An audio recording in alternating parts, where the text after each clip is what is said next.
नमस्कार and welcome back. आप सभी का बहुत बहुत स्वागत है करियरविल आईएएस पर। और चलिए बात कर लेते हैं भूटान की इस यात्रा के बारे में, इस काल चक्र के बारे में जिसका इनॉग्रेशन किया गया है फोर्थ किंग जो आपके भूटान के बने हैं, साथ ही साथ along with PM Narendra Modi. तो समझेंगे इसके कि क्या हमारे बीच में अभी तक टाइज हैं, क्या हम फर्दर डेवलपमेंट्स भूटान में कर रहे हैं और कैसे हमारे रिश्ते रहे हैं पूर्व में और अभी कैसे हैं।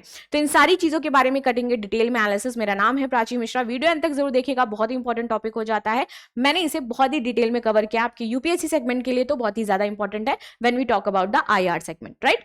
चलो भाई, काफी जगह ये न्यूज है आपकी, आप देखोगे तो न्यूज जो आपके ऑथेंटिकल न्यूज चैनल्स है वहां पर भी ये न्यूज निकाली गई, प्लस आपके NDTV, the Hindu, Indian express सभी में आपकी ये न्यूज सर्कुलेट हुई है, यानी कि न्यूज इंपॉर्टेंट हो जाती है।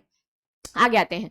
Prime minister Narendra Modi and the Bhutan fourth king जिनका नाम है जिंगमे शिंगे वांगचुक जॉइंटली इनॉग्रेटेड अ काल चक्र एम्पावरमेंट सेरेमनी इन Thimphu during PM Modi's 2-day state visit. तो जैसे कि आप सभी जानते हो, हमारे जो पीएम है नरेंद्र मोदी जी, वो 2 दिन के लिए स्टेट विजिट पर गए थे और इसी दौरान वहां के जो फोर्थ किंग बने हैं उन्होंने काल चक्र आपका जो एम्पावरमेंट सेरेमनी है उसको आयोजित किया और काल चक्र का इनॉग्रेशन किया है। ठीक है। The visit also include the launch of key hydro power and development project giving a new dimension to India Bhutan relation. अब ये इंपॉर्टेंट चीज है, सिर्फ काल चक्र का उद्घाटन नहीं हुआ है, यहाँ पे जो सबसे इंपॉर्टेंट चीज हुई है कि हमने और भूटान ने मिल करके यहाँ पे हाइड्रो पावर और डेवलपमेंट जो प्रोजेक्ट है उसके लिए न्यू गाइडलाइंस निकाली है, न्यू फंडिंग रेज करी है और नए अपने टारगेट सेट किए हैं। यानी कि एनर्जी सेक्टर में इंडिया एंड भूटान मिलकर के वर्क कर रहा है और फर्दर उसको डेवलप भी कर रहा है। These are the main points जिस पर हमें बात करनी है, राइट। फर्दर और क्या हमारी टाइज बिफोर रही हैं वो भी हम इसमें जान लेंगे। काल चक्र रिचुअल के बारे में पहले बात कर लेते हैं। So basically what is the काल चक्र इन द बुद्धिस्ट ट्रेडिशन। अगर हम बात करें तो जो काल चक्र है ना, उसको ये माना जाता है कि ये आपके इनर पीस, बैलेंस और आपको आसपास जो बेटर इन्वायरमेंट है आपका उसको एक तरीके से थैंकफुल करना, अपने आप को बहुत पीस, काम, रिलैक्स फील करवाना और सारी चीजें ऐसे कंटिन्यूअस चली रहे। तो यहाँ पे ये भी बताया गया कि ऑल ओवर द वर्ल्ड में ये पीस की कामना करते हैं इसके थ्रू कि पूरे विश्व में शांति बनी रहे। ठीक है। तो आज जाते हैं द काल चक्र, मीनिंग व्हील ऑफ टाइम। इसको कहते हैं मीनिंग व्हील ऑफ टाइम है इसका, कि समय का पहिया, जो है समय का पहिया घूमता है तो भाई बड़े बड़ों को बदल करके रख देता है, तो वही चीज है। तो as one of the most sacred and significant ritual in Buddhism specially with the Tibetan Buddhist tradition, right, it is performed for a purpose of peace, compassion and the universal well-being. The ritual is conducted in Tibet, Bhutan, Mongolia and India. So ये जो basically ritual है आपका Tibetan Buddhist जो है उनका tradition हो जाता है। साथ ही साथ ये पर्टिकुलर आपका Tibet, Bhutan, Mongolia and India में परफॉर्म किया जाता है। ठीक है। Often under the guidance of the Dalai Lama, जैसे कि अभी 40th दलाई लामा हमारे पास है, तो उनके जो भी दलाई लामा होते हैं उनके अंडर ही इसको पूरा परफॉर्म किया जाएगा। चलो आगे बात करते हैं कि इंफॉर्मेशन इसकी क्या हो जाती है। तो meaning, the term Kalachakra literally means wheel of time. Tradition, it is associated with the Vajrayana, यानी कि तांत्रिक ट्रेडिशन ऑफ बुद्धिज्म। ये कहा जाता है कि वज्रयान है, तांत्रिक ट्रेडिशन है आपका बुद्धिस्ट का।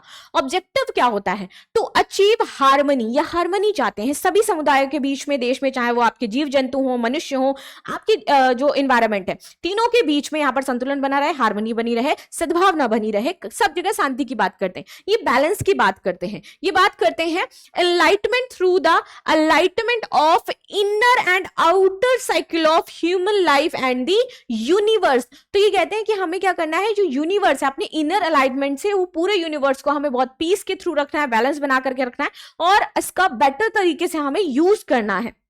This is what it means.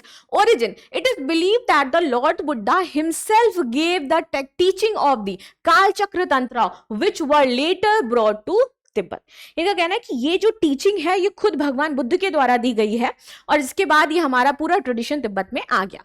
Major centres, the ritual is performed at sacred Buddhist sites such as the Tawang Arunachal Pradesh में। I personally want to go in Tawang district, but अभी मैं जा नहीं पा रही हूँ, I don't know why, but I personally ये मुझे घूमना है। If anyone from Tawang then please let me know, I really want to visit there, right? Ladakh, Dharamshala and the Bodh गया, यहाँ पे आपका परफॉर्म होता है इन इंडिया। अगर हम बात करें तो फीचर्स ऑफ द रिचुअल क्या होते हैं? Creation of Kalachakra mandala. So there is a mandala art if you all see that there is a mandala art, तो वो बनाया जाता है आपका कालचक्र प्रॉपर हाथ से। बुद्धिस्ट जो सेंट होते हैं वो आपके बैठ करके बनाते हैं। अ symbolic representation of the universe made with the coloured sand, और ये कलर्ड सैंड से आपका बनाया जाता है, यूनिवर्स को बनाया जाता है इसमें पूरी तरीके से। मेडिटेशन एंड तांत्रिक practices, practitioners engaging in meditation, prayers and the symbolic rituals, और तब जाकर के पूरा ये आपका जो कालचक्र है बन करके रेडी हो जाता है, इसका इनॉग्रेशन किया जाता है। राइट नाउ थर्ड पॉइंट समझते हैं, message of world peace. The central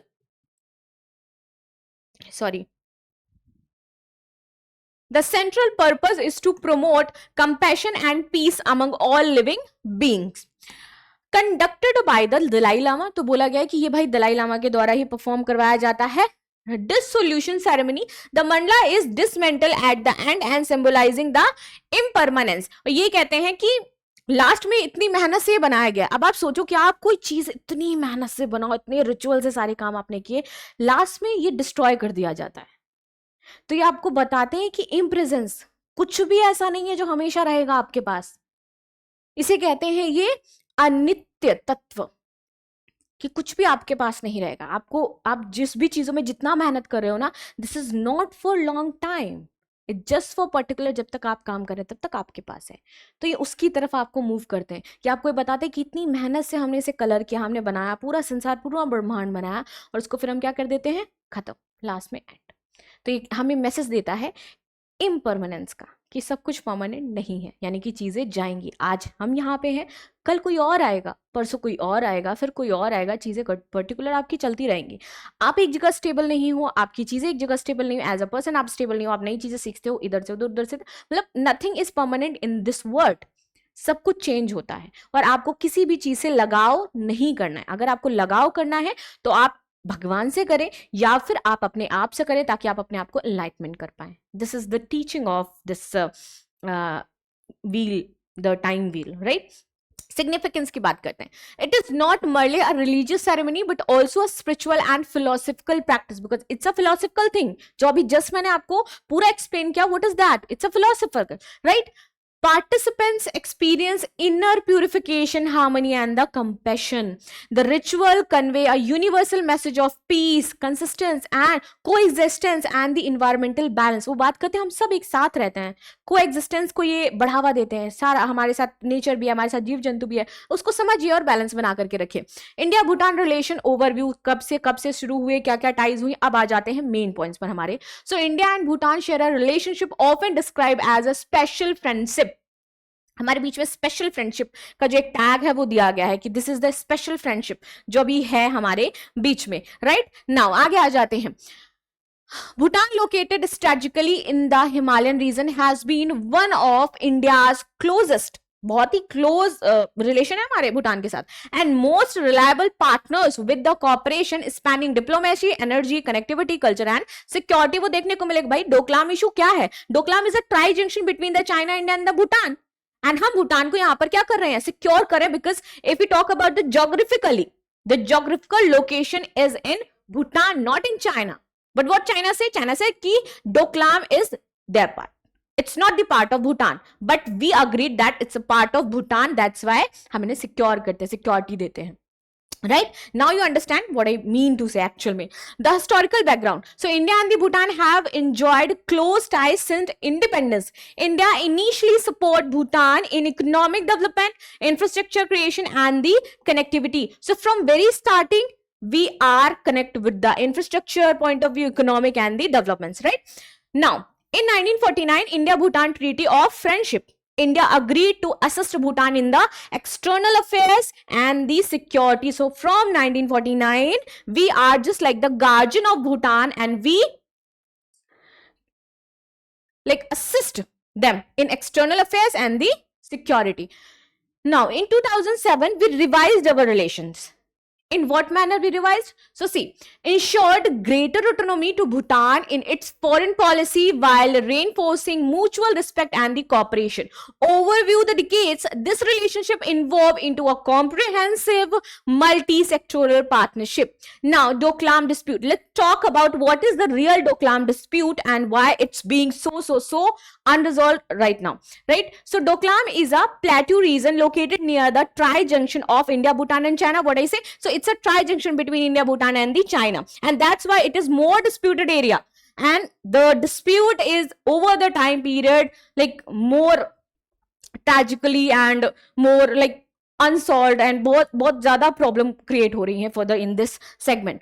Now geographically it is a considered a part of the Bhutan, but what China say? China is a country who just say ki this part is mine when it comes on Arunachal Pradesh, the part of Arunachal Pradesh from China. When it comes from Ladakh, the part of Ladakh is for China. When it comes from Doklam, then the Bhutan area, the Tibet area, so all part are from China, and उसको लगता है कि सारा उसका जो part है वो लोगों ने ले लिया है, and ये सारा reason उसका हो जाए. Just because they look like Chinese, it doesn't mean they are from China. Just because your culture are same, it's not mean that they are from China. The Buddhist culture developed in India. If you talk about, then you can see this, the Buddhist culture, the Jaina culture developed in India. Then how you can say that all Buddhists are from China? Please be little bit, I think you all are very intelligent Chinese people, but why you don't have these kind of sense? आगे आते हैं. China claims it's a part of the Doklam Plateau. The area is strategically important for India because it lies close to the Siliguri corridor, the narrow stretch of the land that connects mainland India with the northeast state. Now, background of the dispute. China claims certain areas of western Bhutan, especially the Doklam. Bhutan considered Doklam an integral part of its territory. As per the India-Bhutan treaties of 1949 and the 2007, that India supports Bhutan in safeguarding its territorial integrity, because it's a treaty between India and the Bhutan that if there is any issue in your treaty, then India will safeguard. India will give you security. That's why we are keeping our promise and we will giving you our security. Then China don't like that. Why we safeguarding that Doklam? Because it's a treaty between India and China. That's why we did that, right? आगे आ जाते हैं भाई. Recent events. So PM Modi Bhutan visit and its significance. So the joint inauguration of Kal Chakra with the major energy project. So key highlights: India announced a 4,000 crore line of credit for Bhutan, primarily for energy and the infrastructure project. So primarily this is for what?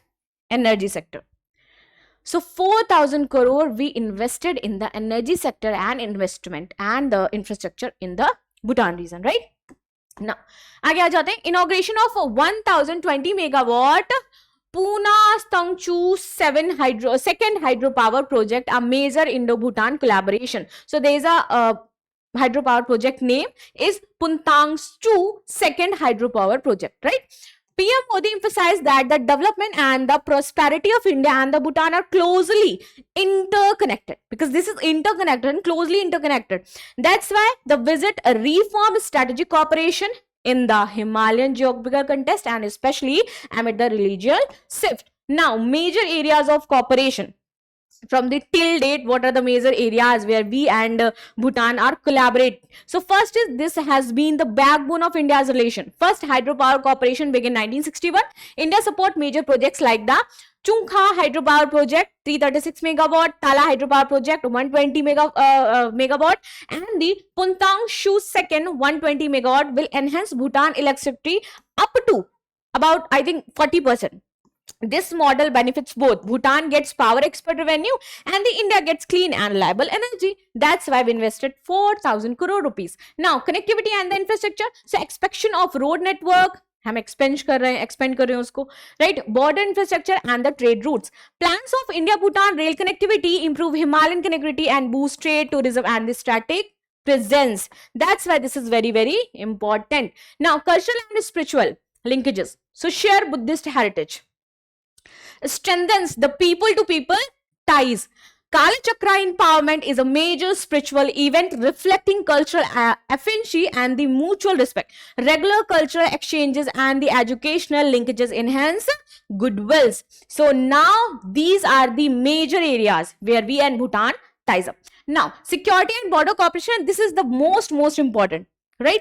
Bhutan is a critical partner safeguarding India's Himalayan frontier. Both countries cooperation against illegal cross-border activities and insurgency and the infiltration. Strategic coordination helps maintain religious stability. So these are the things. Achievement in India-Bhutan relation. So significance, enhance the Bhutan's hydropower capacity. All we already read out what written before. Challenges, what are the main challenges? The thing is that they don't want people get so influenced from other countries. The China's influence can make any big threat for India. So these are the main points. They don't want also that there is cultural and environmental harm from these projects. So these are the points जहाँ पर ये नहीं चाहते हैं कि किसी भी तरीके से हमारे यहाँ प्रॉब्लम्स हो. Now major projects. So पुष्टांशु जैसे मैंने बताया कि आपका वर्क कर रहा है. अदर की प्रोजेक्ट चुंगा है, ये हम देख ही चुके हैं. सो फर्दर कंक्लूजन ये हो जाता है कि ये हमारे साथ बहुत ही बेहतर तरीके से स्ट्रेटेजिकल डेवलपमेंट कर रहे हैं. This is very important for India's strategic location. So these are the point we discuss. Let me know in the comment section if you have any question. मिलते हैं next class में. Thank you so much for joining the session. Myself Prachi Mishra, and if you have any question then please let me know. I'll give you the answer tomorrow. Thank you so much.